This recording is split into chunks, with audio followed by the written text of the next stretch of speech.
குரு பகவான் இது வரைக்கும் உங்களுடைய 9ஆம் வீடான பாக்கியஸ்தானத்திலேருந்து பல விஷயத்திலையும் நல்ல அதிர்ஷ்டங்களையும் அள்ளி அள்ளி கொடுத்துருப்பாரு. நிறைய நல்ல விஷயங்கள் உங்களுக்கு நடந்திருக்குங்கிறத கண்டிப்பாக சொல்ல முடியும். அது இது முடிந்த லாஸ்ட் ஒரு வருஷத்தில் என்ன நடந்திருக்குங்கிறத சொல்கிறேன்.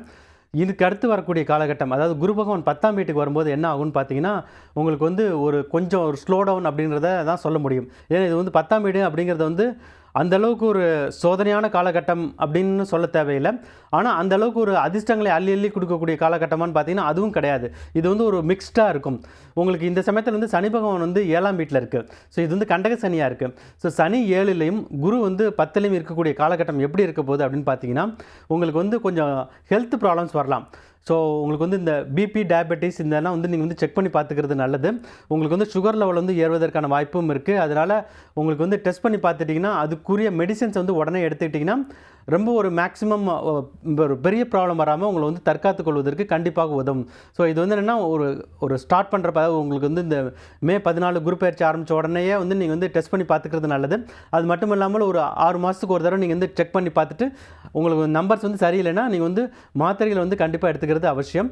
அடுத்தது வந்து ரிலேஷன்ஷிப்பில் நீங்கள் வந்து கொஞ்சம் விட்டு கொடுத்து தான் போகணும். ஏன்னா குருவோட அனுகிரகமும் வந்து அந்தளவுக்கு சிறப்பாக இல்லை.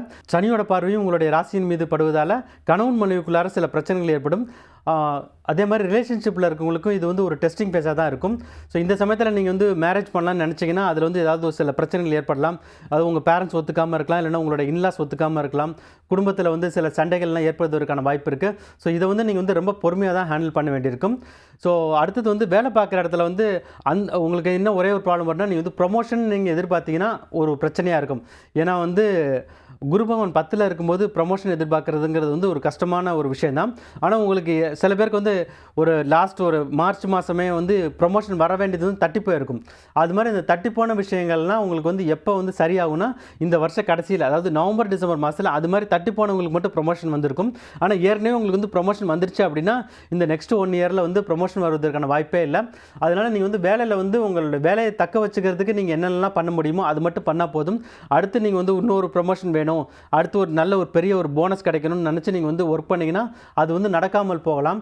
ஸோ அதனால் உங்களோட எக்ஸ்பெக்டேஷன்ஸை வந்து குறைச்சிக்கிறது அவசியம். அதுக்கடுத்து வந்து ஒரு சீனியர் மேனேஜ்மெண்ட்டில் இருப்பாங்க இல்லையா, ஒரு டேரக்டராகவோ இல்லை சிஇஓவோ இருக்காங்க, ஒரு கம்பெனியை வந்து நிர்வகிக்கக்கூடிய நிலைமையில் இருக்கக்கூடிய அவங்களுக்கெல்லாம் வந்து ஹெச்ஆர் ரிலேட்டட் இஷ்யூஸ், அது டிஸ்கிரிமினேஷன் இல்லைனா ஹராஸ்மெண்ட் இந்த மாதிரியான ப்ராப்ளம்ஸ்லாம் வரலாம். அதே மாதிரி வந்து இந்த கன்சல்டிங் கம்பெனினா ஃபாரினில் இருக்காங்க இல்லையா, அவங்களுக்கும் வந்து அந்த கான்ட்ராக்ட்ஸ் எல்லாம் கேன்சல் ஆகி அது மாதிரியான பிரச்சனைகளும் வரும். ஸோ இதனால் இந்த குரு வந்து இந்த 10ல் இருக்க சமயத்தில் வந்து வேலை பார்க்குறவங்களுக்கு வந்து ஒரு ஸ்லோ டவுன் அப்படின்னு சொல்லலாம். இது வந்து ஒரு டெஸ்டிங் பேஸ் இல்லை, ஆனால் ஒரு ஸ்லோ டவுனாக இருக்கும். உங்களுக்கு வந்து வளர்ச்சி எப்போ இருக்கும் அப்படின்னு பார்த்தீங்கன்னா நவம்பர், டிசம்பர், ஜனவரி இந்த 3 மாதம் மட்டும் உங்களுக்கு வந்து ஓரளவுக்கு நல்ல பலன்கள் கிடைக்கும். அதுக்கடுத்து வந்து உங்களுக்கு இந்த ஃபைனான்ஷியல் ப்ராப்ளம் அப்படிங்கிறது வந்து அந்தளவுக்கு பெருசாக இருக்காது. ஏன்னா வந்து சனி 7ல் இருக்கும்போது பண விஷயத்தில் வந்து கை வைக்காது. குரு 10ல் இருக்கும்போதும் வந்து அந்தளவுக்கு பண விஷயத்தில் வந்து அந்தளவுக்கு ஒன்றும் பிரச்சனைகள் கொடுத்துடாது. ஆனால் நெக்ஸ்ட் இயர், அது மார்ச், ஏப்ரல், மே ஆஃப் 2026 வந்து நீங்கள் வந்து இன்வெஸ்ட்மெண்ட்ஸில் ஜாக்கிரதையாக இருக்கணும். குறிப்பாக ஷேர் மார்க்கெட்டில் ட்ரேட் பண்ணுறவங்க வந்து நெக்ஸ்ட் இயர் மார்ச், ஏப்ரல், மே இந்த சமயத்தில் வந்து கவனமாக இருக்கிறது நல்லது. குறிப்பாக வந்து நீங்கள் வந்து ட்ரேட் பண்ணாமல் இருக்கிறது பெஸ்ட்டு. அதுக்கடுத்து பிஸ்னஸ் பண்ணுறவங்களுக்கு நெக்ஸ்ட் இயர் மார்ச், ஏப்ரல் மேலே வந்து கொஞ்சம் லாஸஸ் ஏற்படலாம்.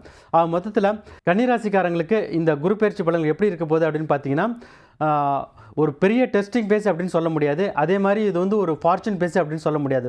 ஒரு மிக்ஸ்டாக இருக்கும். ஒரு நல்லதும் கெட்டதும் ஒரு கலந்த கிடைக்கக்கூடிய ஒரு கலவையான பலன்களாக தான் உங்களுக்கு வந்து இந்த குரு பயிற்சி பலன்கள் வந்து இருக்கும். உங்களுக்கு நல்ல பலன்கள் வந்து நவம்பர், டிசம்பர், ஜனவரி மாதம் வந்து அதிகமாக இருக்கும். ஸோ உங்களுக்கு குறிப்பாக உங்களுக்கு கிடைக்கக்கூடிய நல்ல பலன்களை அதிகப்படுத்திக் கொள்வதற்கு திருப்பதியில் இருக்க பாலாஜியை வணங்கி வந்தாலே போதுமானதாக இருக்கும்.